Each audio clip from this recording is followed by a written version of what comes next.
ठीक है। तो हम लोगों ने यहाँ तक समझ लिया कि सीन के बारे में हमने समझ लिया अच्छे से। अब सीन के अंदर स्लाइड आते हैं, उसके बारे में हम चलो स्टार्ट करते हैं।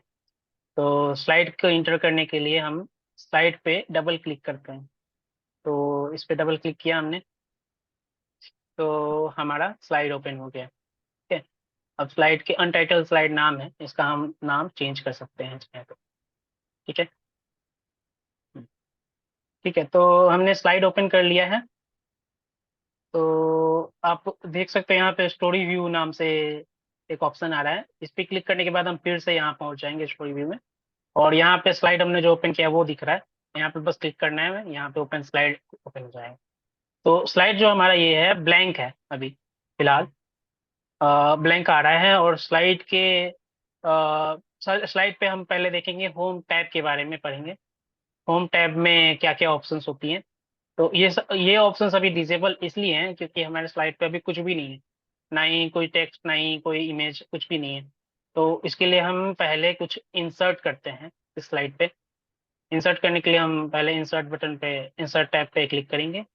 और इसमें से आप पहले सबसे पहले टेक्स्ट बॉक्स पे काम करना स्टार्ट करते हैं, टेक्स्ट बॉक्स को लेके काम करते हैं। फिर सेव वगैरह भी लेके काम करेंगे। तो एक टेक्स्ट बॉक्स क्लिक कर दिया हमने। और फिर हमने यहाँ पे दिख रहे हो आप, पॉइंटर आ रहा है। बस इसको इसको लेफ्ट क्लिक करके और हमें स्ट्रेच करना होता है। तो आप जितना चाहो उतना बड़ा स्ट्रेच करोगे, लेकिन ये अपने आप एडजस्ट हो जाएगा क्योंकि हमें इसके अंदर ये ब्लैंक है टेक्स्ट। देखो, ये टेक्स्ट बॉक्स ऐसे एडजस्ट हो जाएगा। अब इसमें हम कुछ भी टाइप कर सकते हैं। अ, जैसे मैं मान लो स्लाइड 1 लिख देता हूँ इस पे। ठीक है। अब इस टेक्स्ट बॉक्स के अंदर आप देख रहे हो, अब हम होम टैब पे आ चुके हैं। और ये ऑप्शंस इनेबल हो चुके हैं, बहुत सारे ऑप्शंस हैं। तो ये आप जानते हो बेसिकली क्या है। ये पेस्ट का ऑप्शन है, पेस्ट कर सकते हो। अगर इसको आप कॉपी करोगे तो किसी टेक्स्ट को कॉपी करके लाए हो आप, तो यहाँ पे पेस्ट कर सकते हो। इसको इसको अगर कट करना चाहो कट कर सकते हो, कॉपी करना चाहो कॉपी कर सकते हो। फॉर्मेट पेंटर जैसे कि आप यूज करते आ रहे हो पावर पॉइंट में या वर्ड में, वैसा ही फॉर्मेट पेंटर यहाँ पे भी काम करता है। फिर यहाँ पे ऑप्शन है न्यू स्लाइड क्रिएट करने का। आप नया स्लाइड क्रिएट कर सकते हो। उसके ऑप्शंस हैं, आप कैसे क्रिएट कर सकते हो। कंटेंट लाइब्रेरी आ चुका है हमारा 360 नाम। तो उसमें जाके आप ऑनलाइन टेम्पलेट यहाँ पे फेच कर सकते हो ऑनलाइन। फिर माई टेम्पलेट, अगर आपने कोई टेम्पलेट सेव कर रखा है वो आप यहाँ पे लोड कर सकते हो, फेच कर सकते हो। तो बहुत सारे ऑप्शंस हैं इसमें इंपोर्ट करने का। ये सब ऑप्शंस मैंने बताया था। क्वेश्चंस आप इंसर्ट कर सकते हो, सर्वे क्वेश्चंस इंसर्ट कर सकते हो, रिजल्ट स्लाइड इंसर्ट कर सकते हो, रिकॉर्ड स्क्रीन जो आपने रिकॉर्ड की है वो यहाँ इंसर्ट कर सकते हो। तो ये सारे ऑप्शंस हैं। और आपको सिंपल अगर स्लाइड इंसर्ट करनी है तो बस यहाँ पे आप क्लिक करना न्यू स्लाइड पे। तो आपको न्यू स्लाइड एक क्रिएट हो जाएगी। New slide, blank slide create हो जाएगी। देख सकते हो आप, दूसरी स्लाइड है ये फर्स्ट स्लाइड है। और ये हमारी सेकंड स्लाइड है। तो अगर आपको ये टेक्स्ट हमें मान लो कॉपी करनी है तो कंट्रोल सी दबाना। और यहाँ सेकंड स्लाइड पे जाके कंट्रोल भी दबा देना। बस यहाँ पेस्ट हो गई। इसको नाम दे देते हैं, मान लो कि स्लाइड 2 है। तब के तक हमें पहचान में है कि स्लाइड 1 स्लाइड 2 दो नाम, दो स्लाइड्स है हमारे पास। तो बस इसको सिलेक्ट कर, इसको बस हमने क्लिक किया, सिलेक्ट किया। उसके बाद आप इस पे लेआउट्स, आप चाहो किसी भी स्लाइड पे लेआउट अप्लाई कर सकते हो। जैसे अगर ये आपको चाहिए कि टाइटल और कंटेंट जैसा स्लाइड हो जाए, जैसे आप पावर पॉइंट में भी आप देखते आ रहे होगे बहुत सारे लेआउट्स या थीम्स करके आते हैं पावर पॉइंट में। तो उस तरीके से आप चाहो तो टाइटल विथ कंटेंट का लेआउट आप इंसर्ट या अप्लाई कर सकते हो। देख सकते हो कि वो पावर पॉइंट की तरह ही यहाँ पे भी आप टाइटल ऐड करने का और यहाँ पे आपका टेक्स्ट या कोई भी चीजें इंसर्ट कर सकते हो। जैसे यहाँ पे देख सकते हो टेक्स्ट के अलावा भी बहुत सारी चीजें हैं। ये कंटेंट लाइब्रेरी से आप मीडिया इंसर्ट कर सकते हो, इमेजेस, वीडियोस वगैरह। पिक्चर्स इंसर्ट कर सकते हो, मूवी क्लिप या वीडियो। ये टेक्स्ट इंसर्ट कर सकते हो, कोई कैरेक्टर इंसर्ट कर सकते हो, या वेब ऑब्जेक्ट इंसर्ट कर सकते हो, वेब ऑब्जेक्ट को भी। तो उसके बारे में हम पढ़ेंगे, वेब ऑब्जेक्ट के बारे में बाद में। तो आप देख सकते हो लेआउट में भी चीजें हैं। टाइटल ओनली चाहिए तो वो कर सकते हो। क्वेश्चन लेआउट बनाना है तो क्वेश्चन टाइप का स्लाइड बनानी है अगर क्वेश्चन टाइप का, वो आप इंसर्ट कर सकते हो यहाँ से ही।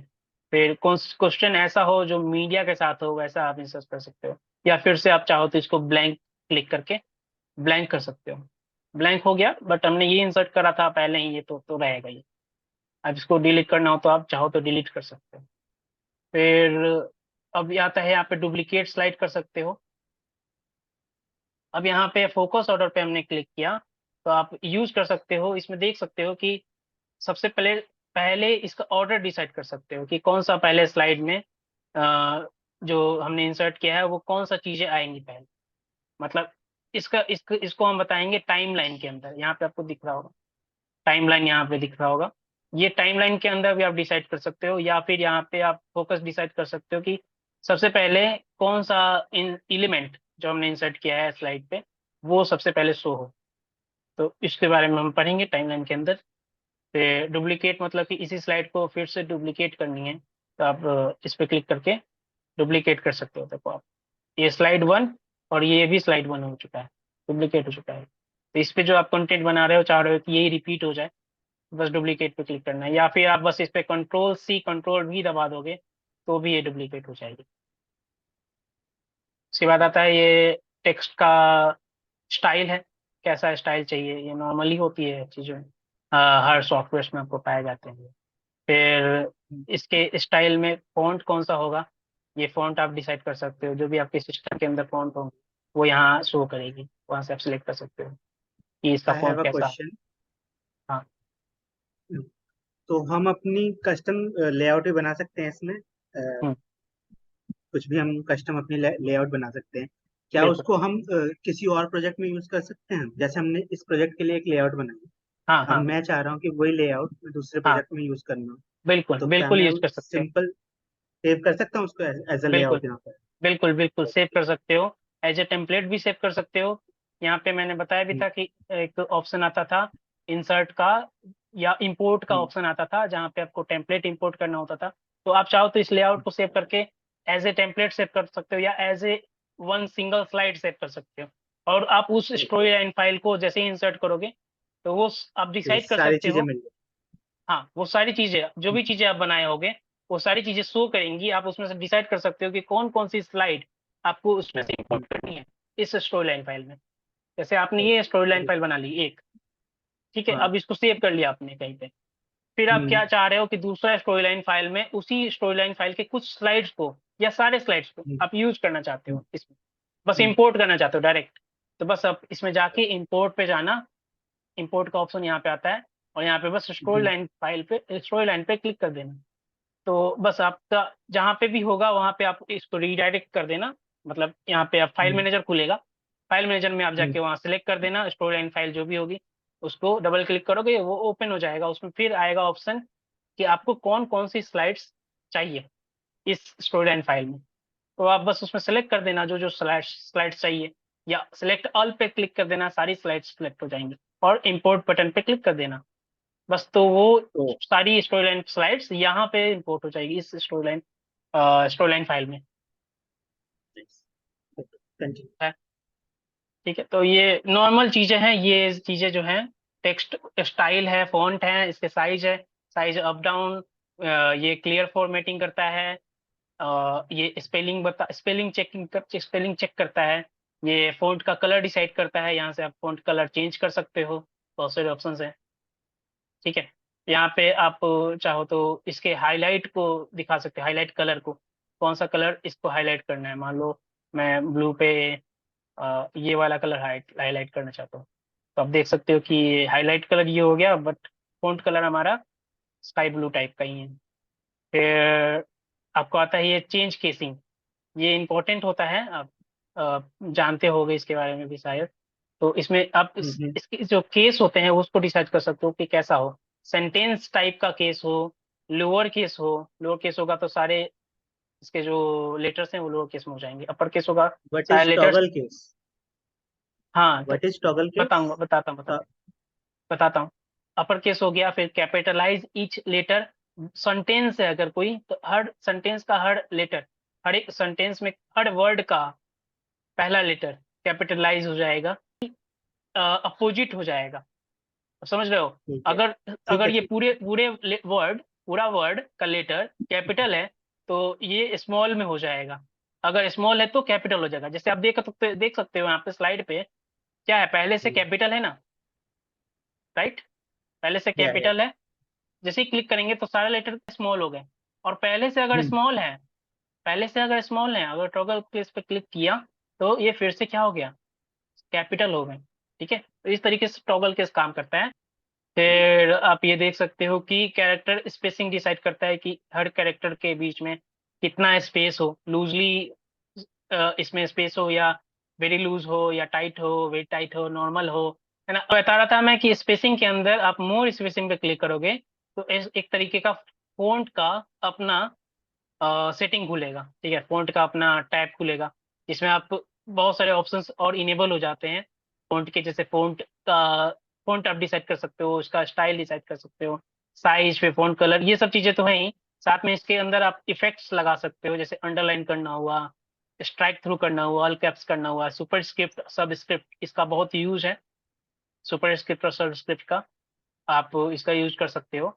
स्पेसिंग यहाँ पे ऑप्शन आता है कि नॉर्मल स्पेसिंग करना चाहते हो तो बाई कितना, कितना पे यहाँ पे आप डिसाइड कर सकते हो नंबर दे के। ठीक है, फिर ये जो ऑप्शन है ये स्ट्राइक थ्रो का ऑप्शन है। यहाँ पे एक सीधी लाइन आ जाएगी अगर मैं इस पे क्लिक करूंगा। देख सकते हो आप ये किसी किसी चीज को काटने के लिए काम आता है कि ये नहीं, बताने के लिए कमेंट में ज्यादातर ये यूज होता है, बताने के लिए कि ये नहीं, यहाँ इस जगह पे यहाँ ये आएगा। काट के यहाँ पे मैं कुछ लिखूंगा अगर, जैसे मैं लिख दूं यहाँ पे स्लाइड 1 काटा हुआ है और लिख दूं स्लाइड 2। ठीक है, और मैं स्लाइड 2 को सिलेक्ट करके स्ट्राइक थ्रो जो था ऑप्शन ये मैं डी सेलेक्ट कर देता हूँ। तो आप देख सकते हो कि स्लाइड 1 काटा हुआ है और उसकी जगह पे स्लाइड 2 लिखा हुआ है। तो इस तरीके से इसका यूज कर सकते हो आप। फिर ये है तो शैडो, टेक्स्ट शैडो लाता है। के अंदर शैडो अभी दिखेगा नहीं क्योंकि मैंने ये ऑप्शन सिलेक्ट कर रखे हैं। यहाँ पे नो कलर कर देता हूँ। तो यहाँ पे आप देख सकते हो कि इसको अगर जूम करेंगे तो यहाँ पे टेक्स्ट के पास शैडो आ रहा है। ठीक है, टेक्स्ट में शैडो आ रहा है। फिर ये अंडरलाइन का ऑप्शन यहाँ पे भी है। फिर इटैलिक करना है इटैलिक कर सकते हो, बोल्ड करना है बोल्ड कर सकते हो। तो ये सब ऑप्शंस हो गए। और जितने भी इसमें मैंने फॉर्मेटिंग किए हैं ना इतने सारे, इसको आपको एक बार में सारा क्लियर करना हो तो आप क्लियर फॉर्मेटिंग पे क्लिक करोगे ना, तो जैसा था ये शुरू में जैसे मैंने इंसर्ट किया था वैसा का वैसा हो जाएगा ये क्लियर फॉर्मेटिंग पे। बस उसको वापस लाना हो तो क्या करेंगे, कंट्रोल Z करके देखते हैं। तो ये कंट्रोल Z करने पे वापस जैसा हमारा फॉर्मेटिंग था वैसा आ चुका है। तो इस तरीके से ये फॉर्मेटिंग का काम हो गया। और ये जो ऑप्शन है इससे भी क्या होता है, फॉन्ट का वो जो टैब खुला था वो ओपन होता है। आप देख सकते हो वो टैब फिर से ओपन हो चुका है। ठीक है, फिर ये है बुलेट्स लगाने के लिए, हमारे जो वर्ड्स हैं सेंटेंसेस हैं उसको बुलेट बुलेट लगाना है उसके बाद उसके पास। तो आप बुलेट यहाँ से डिसाइड कर सकते हो। और बुलेट्स के अंदर आप अलग अलग टाइप के बुलेट्स डिसाइड कर सकते हो, इतने सारे टाइप्स हैं। ठीक है, उस पे उसमें नंबरिंग भी डिसाइड कर सकते हो कि ये इससे नंबरिंग आ जाए, बुलेट की जगह नंबरिंग आ जाए। जैसे पॉइंट 1 पॉइंट 2 आप टॉपिक को पढ़ाने के लिए नंबरिंग के अंदर भी ऑप्शन है हमारे पास कि आप कैसे दिखाना चाहते हो ऐसे। ऑर्डर और जैसे ऑर्डर वाला ऑप्शन होता है। हाँ, हाँ ऑर्डर। और फिर आप ये तो जानते हो अलाइनमेंट होती है टेक्स्ट की अलाइनमेंट। जैसे अब ये लेफ्ट लेफ्ट अलाइन टेक्स्ट है, जैसे सेंटर अलाइन करोगे तो ये सेंटर में हो जाएगी, ये राइट हो जाएगी। और ये पैराग्राफ जस्टिफाई है, तो ये जस्टिफाई मतलब कि अपने आप डिसाइड कर लेता है कि हमें किधर रखना है टेक्स्ट को, वो अपने आप ऑटोमेटिक डिसाइड करता है। फिर ये टेक्स्ट इंडेंट होती है, इंक्रीज इंडेंट मतलब कि ये जो टेक्स्ट बॉक्स है ना इसके बाद कितना टैब, इंडेंट मतलब कि समझो कि टैब आपके कीबोर्ड पे टैब बटन होगा, उस टैब बटन को भी आप दबाते हो तो ये देखो आप ये टेक्स्ट खिसक रहा है, राइट, राइट की तरफ खिसक रहा है टैब पे। ठीक है, तो ये काम करता है इंडेंट से। यहाँ पे इंडेंट बटन बटन है, इंडेंट ऑप्शन है। बस यहाँ पे डिक्रीज इंडेंट करोगे तो ये फिर से वैसा ही हो जाएगा, और इंक्रीज इंडेंट करोगे तो ये शिफ्ट होगा। ठीक है, अब बिना किसी यहाँ पे स्पेस, यहाँ पे कुछ भी नहीं है, कोई कैरेक्टर नहीं है यहाँ पे, कोई कैरेक्टर नहीं। आप डिलीट बैक स्पेस पर तुम दबाओगे कुछ नहीं होगा, यहाँ पे इंडेंट काम कर रहा है। ठीक है, इंडेंट हम वापस सेट कर देते हैं बैक। और ये जो है ये ये लाइन हाइट है, ठीक है। ये लाइन हाइट तब काम करता है जब यहाँ पे हम जैसे इंटर दबा के कुछ और भी लिख दिया हमने, मान लो स्लाइड 3 लिख दिया या स्लाइड 4 लिख दिया, ठीक है। अब देख सकते हो कि एक ये लाइन हो गई और एक ये लाइन हो गई, 2 सेंटेंसेस हो गए। अब डिसाइड करना है कि इन दोनों के बीच में कितना स्पेस हो, तो आप ये लाइन हाइट से डिसाइड कर सकते हो। फिलहाल में अभी 1 है। आप यहाँ इस ऑप्शन से जाके आप मैनुअली टाइप कर सकते हो कि कितना लाइन हाइट होना चाहिए, और ये ऑप्शंस हैं जो आप प्री डिफाइंड ऑप्शंस हैं, जैसे 1.5 2.5, मान लो 3 मैंने सेलेक्ट किया, तो आप देख सकते हो कि सर एक इनके बार आप बीच। करके दिखा सकते हो कि कैसे मतलब वर्क करता है, मतलब मैनुअल वाला, हाँ बिल्कुल बिल्कुल। तो उससे थोड़ा आइडिया हो जाएगा। बिल्कुल बिल्कुल सही बात है। तो मैंने अभी सिलेक्ट करके देखा था 3 पे, तो इतना स्पेस हो गया। अब हम मैनुअली देखते हैं। तो मैन्युअली पे देखेंगे तो इसमें और भी चीजें ऑप्शंस आ जाती हैं। ये मेनली पैराग्राफ में काम आता है, ठीक है, क्योंकि एक सेंटेंस में तो कुछ काम नहीं दिखेगा, इसका वर्क नहीं दिखेगा। तो मेनली ये कहाँ यूज होता है, पैराग्राफ अगर हम एक ही टेक्स्ट बॉक्स में लिखे हुए हो तो उसमें काम आता है। तो इसका पहले तो ये अलाइनमेंट दिखाता है, फिर डायरेक्शन दिखाता है कि आपको किस तरफ से टाइपिंग चाहिए। जैसे अभी हमारा टाइपिंग मेनली चलता है लेफ्ट टू राइट हम टाइप करते हैं ना।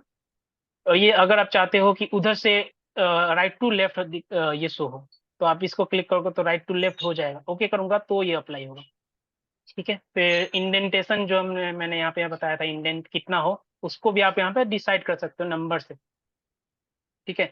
फिर आप किस पे अप्लाई करना चाहते हो, जैसे ये है टेक्स्ट बिफोर, मतलब जो इंडेंट हो वो पहले वाले टेक्स्ट पे कितना अप्लाई हो, ठीक है। फिर उस पे फर्स्ट लाइन पे डिसाइड हो या हैंगिंग पे डिसाइड हो। फिर आप स्पेसिंग देख सकते हो कि ये जो मेन ऑप्शन है लाइन स्पेसिंग का जो खुला है वो ये है स्पेसिंग। इसमें डिसाइड कर सकते हो कि बिफोर मतलब होता है कि किसी लाइन को आपने सेलेक्ट किया और उसके पहले कितना स्पेस हो, या और उसके बाद कितना स्पेस हो वो आफ्टर में डिसाइड होगा। आफ्टर में आप सेट कर सकते हो, और बिफोर में क्या सेट कर सकते हो कि उस लाइन के पहले कितना स्पेस हो, ठीक है। और लाइन स्पेसिंग में फिर आप ये सारे ऑप्शंस यहाँ पे भी नजर आ रहे थे जब मैंने लाइन स्पेसिंग क्लिक किया था। उसमें 1.5 2.5 वो लिखा था ना, वही ये लिखा हुआ है, वही लिखा हुआ है, ये वर्ड्स में लिखा हुआ है। फिर ये डिसाइड कर सकते हो कि कितने पॉइंट्स के बाद ये अप्लाई हो। हाँ, ठीक है। तो समझ गए, एनी डाउट? तो कंटिन्यू। ओके। सो हमने लाइन लाइन स्पेसिंग के बारे में पढ़ लिया, अब टेक्स्ट डायरेक्शन के बारे में जानते हैं। तो टेक्स्ट डायरेक्शन डिसाइड करता है कि हमारा जो टेक्स्ट हो वो किस तरीके से शो हो, हॉरिजॉन्टली शो हो या 90 डिग्री रोटेट हो जाए या 270 डिग्री रोटेट हो जाए। तो हम पहले टेक्स्ट को सेलेक्ट कर लेते हैं, फिर टेक्स्ट डायरेक्शन डिसाइड करते हैं। पहले हॉरिजॉन्टल सेलेक्ट है हमारा, पहले से हॉरिजॉन्टल है ये। अब हम जैसे ही रोटेट 90 डिग्री करेंगे तो ये पूरी तरह से ये पूरा टेक्स्ट बॉक्स पे काम करता है, ठीक है। तो ये पूरे टेक्स्ट बॉक्स को क्या कर दिया इसने, 90 डिग्री पे रोटेट कर दिया। अब हम किसी भी कहीं भी क्लिक करके टाइप भी करेंगे ना, तो ये इस तरीके से टाइप होगा, ठीक है। जैसे मान लो मैंने लाइन लिख दिया, लाइन हेलो लिख दिया, ठीक है, ये इसी तरीके से डिसाइड होगा, इसी तरीके से चलेगा, 90 डिग्री रोटेट होते ही टाइप होगा। फिर अगर मैंने 270 कर दिया तो ये 270 डिग्री ये रोटेट हो चुका है। और रोटेट करने का एक ऑप्शन यहाँ पे भी है, आप देख सकते हो, ये रोटेशन ऑप्शन है। यहाँ से भी आप सिलेक्ट करके इसको रोटेट कर सकते हो, ठीक है। ये जो है इंक्रीज करने का है ना, ये सब इंक्रीज डिक्रीज करने वाला ऑप्शन है। आप सिलेक्ट करके ऐसे इंक्रीज और डिक्रीज कर सकते हो इसके टेक्स्ट बॉक्स को। तो ये देख सकते हो आप कि ये टेक्स्ट बॉक्स है, ये पहले से सिलेक्टेड है। और यहाँ पे अलाइन टेक्स्ट में ये डिसाइड होता है कि आप इस टेक्स्ट बॉक्स के अंदर जो टेक्स्ट रखी हुई है, जो टेक्स्ट हमने टाइप की हुई है, उसको आप टॉप अलाइनमेंट, मिडिल अलाइनमेंट और बॉटम अलाइनमेंट की तरह भी आप सेट कर सकते हो। एक तो था ये राइट लेफ्ट और मिडल था, राइट सेंटर लेफ्ट था। और दूसरी अलाइनमेंट होती है कि टॉप अलाइनमेंट, मिडल अलाइनमेंट और बॉटम अलाइनमेंट भी आप डिसाइड कर सकते हो, ठीक है। ये ऑप्शन आपको देखने को मिला होगा जब आप यूज कर रहे होगे एक्सेल। एक्सेल में भी आप ये चीजें देख सकते हो। तो अभी ये अभी ये फर्क नहीं पड़ेगा, इस पे अभी आपको शो नहीं होगा, क्योंकि हमने यहाँ पे बहुत सारी चीजें फॉर्मेटिंग हमने लगा रखी है। तो ये जब तब काम आएगा जब आपके पास बहुत सारे पॉइंट्स होंगे, बहुत सारे पूरा पैराग्राफ होगा, तब आपको इसमें पता चलेगा कि इसकी अलाइनमेंट चेंज हो रही है एक्चुअल में। मिडिल अलाइनमेंट में ये मिडिल अलाइन हो जाएगा, टॉप अलाइनमेंट में ये टॉप अलाइन हो जाएगा। जब मैं टेबल पढ़ाऊंगा, आप देख सकते हो यहाँ पे एक इंसर्ट में जाके टेबल है ना, तो मैं जब पे टेबल पढ़ाऊंगा ना, तब उसमें आपको मैं इसका अलाइनमेंट का इंपॉर्टेंस बताऊंगा कि टॉप अलाइनमेंट, मिडिल अलाइनमेंट और बॉटम अलाइनमेंट का क्या इंपॉर्टेंस है। ठीक है, अब आते हैं इसके अरेंजमेंट पे। तो अरेंजमेंट तब काम आती है जब आप, एक तो आप ऑब्जेक्ट अरेंजमेंट है, फिर ग्रुप ऑब्जेक्ट्स करने का ऑप्शन है, और एक पोजीशन ऑब्जेक्ट्स का है। अब इसमें क्या है कि अब इसमें एक ये ऑब्जेक्ट हो गया, ठीक है, इसको ऑब्जेक्ट बोलते हैं या एलिमेंट बोल लो, इस एक टेक्स्ट बॉक्स को। और मान लो मैं एक क्या करता हूँ कि इसको कॉपी पेस्ट कर देता हूँ यहीं पे, तो हमारे पास क्या हो गया, दो ऑब्जेक्ट्स हो गए। ठीक है, अब दो ऑब्जेक्ट हो गए हैं, तो अब इस क्या करो कि इन दोनों को मान लो अलाइन करना है ऐसे कि एक यहाँ है और दूसरा ऐसे है, यहाँ कहीं और पड़ा हुआ है। अभी दोनों को हमने सिलेक्ट कर लिया, ठीक है, कंट्रोल बटन दबा के सिलेक्ट कर लिया दोनों को। अब अरेंज में जाएंगे, तो इसमें पहला तो ये है कि ब्रिंग टू फ्रंट, मतलब कि सबसे ऊपर में कौन सा ऑब्जेक्ट दिखे। मान लो ये एक के ऊपर एक छुपा होता, कॉपी पेस्ट करने पे एक के ऊपर एक आ जाता है ये लेयर्स में, तो ये कौन सा सबसे ऊपर दिखे, ये पावर पॉइंट में भी ऑप्शन आता है, ये ऑप्शन। फिर आप डिसाइड कर सकते हो कि कौन सा ऑब्जेक्ट सेलेक्ट करके कौन सा ऑब्जेक्ट बैक चला जाए, ठीक है, एक के पीछे चला जाए। और ये जो ऑप्शन है ब्रिंग फॉरवर्ड, ये डायरेक्ट सबसे ऊपर ले आता है ऑब्जेक्ट को। ब्रिंग टू फ्रंट क्या करता है कि एक लेयर ऊपर लाता है, एक ऑब्जेक्ट के जस्ट ऊपर, ये डिसाइड करता है कि एक ऊपर आ जाए लेयर, एक लेयर ऊपर आ जाए कोई भी ऑब्जेक्ट।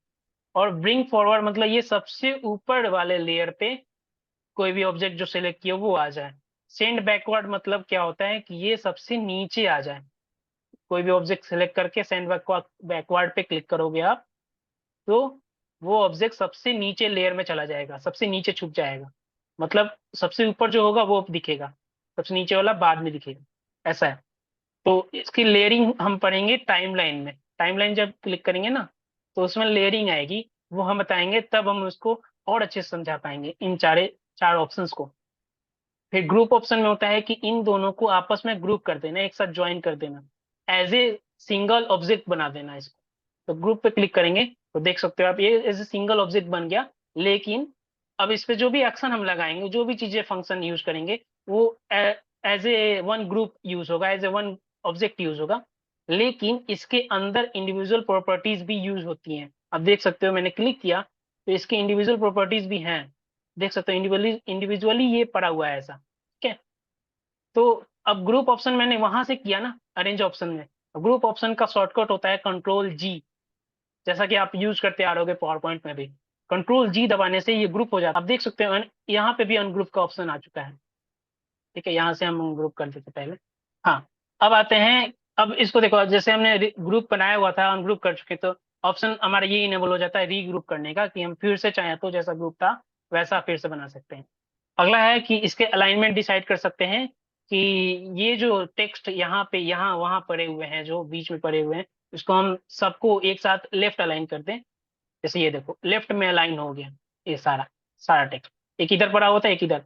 तो जो भी टेक्स्ट लेफ्ट में होगी, जो भी टेक्स्ट बॉक्स या एलिमेंट लेफ्ट में होगी, वो उसके लेफ्ट अलाइनमेंट के हिसाब से दूसरे वाले को भी वो अपने आप अलाइन कर देता है उसी के साथ। फिर ऑप्शन आता है कि दोनों को हम क्या करें, सेंटर अलाइन कर दें। ठीक है, सेंटर अलाइन क्यों नहीं होगा, क्योंकि अभी ये दोनों क्या है, आपस में सेंटर अलाइंड है, आपस में ये सेंट्रली अलाइंड है। ठीक है, ये जो ऑप्शन है, ये अलाइनमेंट, ये तीन अलाइनमेंट जो होते हैं वो ऑब्जेक्ट के ऊपर काम करते हैं कि कोई भी एलिमेंट या कोई भी ऑब्जेक्ट है वो आपस में कैसे अलाइंड हो। मतलब अगर कोई ऑब्जेक्ट लेफ्ट है तो दूसरे वाले को भी अपने साथ वो लेफ्ट अलाइन कर ले। कोई ऑब्जेक्ट सेंटर में है तो उसके साथ वो सेंट्रली अलाइंड हो जाए दूसरा ऑब्जेक्ट भी, या राइट है तो राइट हो जाए। अब ये आता है, ये डिसाइड करता है, ये तीन ऑप्शन डिसाइड करते हैं कि ये स्लाइड के हिसाब से कहाँ अलाइन हो। स्लाइड में टॉप पे अलाइन हो, स्लाइड में मिडिल अलाइन हो, या स्लाइड पे बॉटम अलाइन हो। जैसे स्लाइड पे मैं टॉप पे अलाइन करूंगा तो ये दोनों क्या हो गए, टॉप पे चले गए दोनों, एक के पीछे एक छुपा हुआ है इसके अंदर वैसे।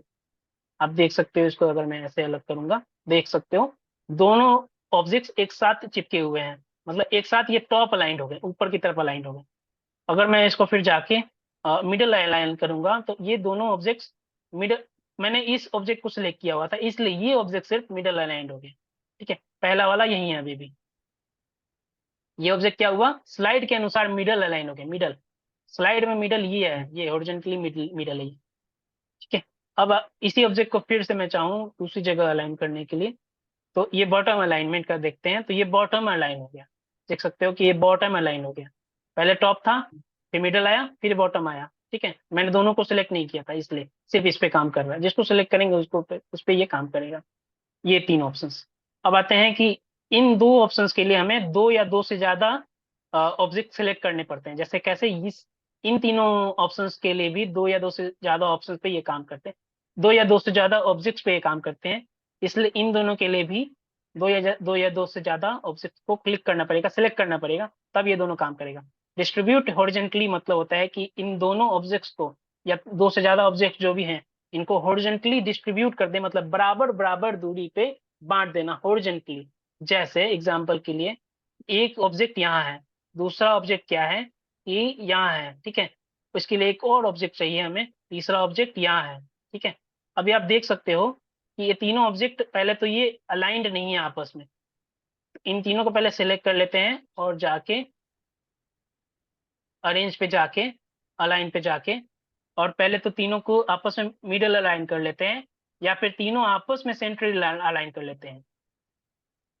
ठीक है, या फिर रुक जाओ, हाँ। तो हम अरेंज पे जाएंगे, फिर अलाइन पे जाएंगे, तीनों को आपस में क्या करेंगे, मिडल अलाइन कर लेंगे। मिडल अलाइन मतलब कि तीनों आपस में ओरिजेंटली मिडल अलाइन हो गया। अब क्या करेंगे कि अब इसमें देख सकते हो कि दूरी तो अभी दिख रही है। अब हम क्या करते हैं, इसकी दूरी को ना थोड़ा सा चेंज करते हैं, इनके बीच की दूरी को। आप एरो बटन से आप इसको शिफ्ट कर रहे हैं, फिर हम इसके दूरी को देख रहे हैं कि ये और ये अलग अलग दूरी पे ऐसे सेट कर लेते हैं मान लो। ठीक है, अब देख सकते हो ये आपस में पास में है, ये दूर है तीसरा। अब हम चाहते हैं कि ये क्या हो कि बराबर बराबर दूरी पे क्या हो, सेट हो जाए, अपने आप हॉरिजॉन्टली डिस्ट्रीब्यूट हो जाए। तो बस इस पे क्लिक करेंगे ना, तो ये आपस में देख सकते हो इनकी आपस की दूरी हॉरिजॉन्टली डिस्ट्रीब्यूट हो जाएगी, बराबर दूरी पे आ जाएगी। और उसी तरीके से वर्टिकली अलाइनमेंट काम करता है, जब ये चीजें वर्टिकली ऐसे सेट हो, रखी हुई हो, और ऐसे दूरी दूरी इसकी डिसाइडेड ना हो, मतलब अलग अलग दूरी पे तीनों चीजें रखी हुई हैं। ठीक है, तब इसको हम तीनों को सिलेक्ट करेंगे। अब देख सकते हो कि अलग ज्यादा दूरी है, किसी में कम दूरी है आपस में। तो हम इस पे सिलेक्ट करेंगे, अरेंज पे जाएंगे, अलाइन पे जाएंगे, और डिस्ट्रीब्यूट वर्टिकली करेंगे। तो आपस में ये देख सकते हो कि बराबर बराबर दूरी पे अलाइन हो चुकी है। ठीक है, अभी चाहे ये अलग अलग अलाइनमेंट है, बट ये आपस में वर्टिकली डिस्ट्रीब्यूट हो चुका है, सही बराबर बराबर दूरी पे। ये ऑप्शन आता है अलाइन टू स्लाइड, मतलब कि ये डिसाइड करता है कि हम स्लाइड के अकॉर्डिंग अलाइन कर रहे हैं ऑब्जेक्ट्स को, या ऑब्जेक्ट्स के अकॉर्डिंग ऑब्जेक्ट को स्लाइड अलाइन कर रहे हैं। ये दो ऑप्शंस हैं जो डिसाइड करते हैं कि हम तीनों ऑब्जेक्ट को आपस में अलाइन कर रहे हैं, या तीनों ऑब्जेक्ट्स को स्लाइड के अनुसार, स्लाइड के मिडल में, स्लाइड के टॉप में, स्लाइड के सेंटर में, वैसे हम अलाइन कर रहे हैं। ये डिसाइड करता है ये। हाँ, तो मैंने अरेंज के अंदर अलाइनमेंट बता दी थी। उसके बाद हम व्यू ग्रिड्स और ग्रिड सेटिंग देखेंगे बाद में। हमें ग्रिड्स अगर देखने हैं तो वो देख सकते हैं उसे हम। फिर हमें किसी एलिमेंट को रोटेट करना है तो इससे हम रोटेट कर सकते हैं या फ्लिप कर सकते हैं। किसी एलिमेंट का हमें साइज मेंटेन करना है तो हम विड्थ, हाइट या साइज मेंटेन कर सकते हैं, या उसको लार्जेस्ट साइज पे ग्रो कर सकते हैं या स्मॉलेस्ट साइज पे श्रिंक कर सकते हैं, और मोर ऑप्शंस भी हम देखेंगे बाद में। फिर हमें क्विक स्टाइल मिलता है, जैसे पावर पॉइंट में मिलता है वैसा ही ये क्विक स्टाइल है, हम इसको सेट कर सकते हैं। देख सकते हो आप कि उस तरीके से ये चेंज हो रहा है। फिर हम किसी भी ऑब्जेक्ट को शेप की तरह यूज करके, या किसी शेप को हम उसके अंदर कलर फिल कर सकते हैं, जैसे ये कलर है, तो उसके अंदर कलर फिल हो जाता है। या उसके अंदर इमेज यूज कर सकते हैं फिल के लिए, ग्रेडियंट यूज कर सकते हैं, टेक्सचर्स यूज कर सकते हैं। फिर किसी भी ऑब्जेक्ट में या किसी भी शेप पे हम उसकी आउटलाइन डिसाइड कर सकते हैं कि उसके ऊपर कौन सा आउटलाइन आएगा, वो डिसाइड कर सकते हैं। और फिर साथ में उसका विड्थ डिसाइड कर सकते हैं कि कितने विड्थ का ये आउटलाइन होगा, और विड्थ आउटलाइन कैसा होगा वो भी डिसाइड कर सकते हैं, किस टाइप का होगा आउटलाइन वो भी डिसाइड कर सकते हैं। फिर सेफ इफेक्ट आप जानते हो, ये पावर पॉइंट में भी ये चीजें ऑप्शंस आती हैं। शैडो का है, रिफ्लेक्शन का है, ग्लो का है और सॉफ्ट एजेस का है। ये सब भी हम जैसे जैसे हम काम करते जाएंगे वैसे वैसे हम उसको सीखते जाएंगे। अब ऑप्शंस आती हैं प्लेयर और प्रीव्यू करने का और पब्लिश करने का। तो इन तीनों ऑप्शन को हम बाद में सीखेंगे, इस वीडियो के बाद अगले वीडियो में सीखेंगे, ठीक है, क्योंकि ये थोड़ा सा टाइम टेकिंग टॉपिक्स है, तो इसको हम बाद में सीखेंगे अगले वीडियो में। तो आज के लिए इतना ही। अगले वीडियो में और बहुत सारी चीजें और भी सीखेंगे। इतने सारे टैब्स हैं, इतने ऑप्शंस बचे हैं हमारे पास यहाँ पे टाइमलाइंस बचा है, स्टेट बचा है और नोट्स बचे हैं। तो इन सारे टॉपिक्स को हम क्लियर करते चलेंगे एक एक करके। तो हम आज के लिए इतना ही रखते हैं। तो thank you guys, bye. Thank you bye, see thank you you. Very much.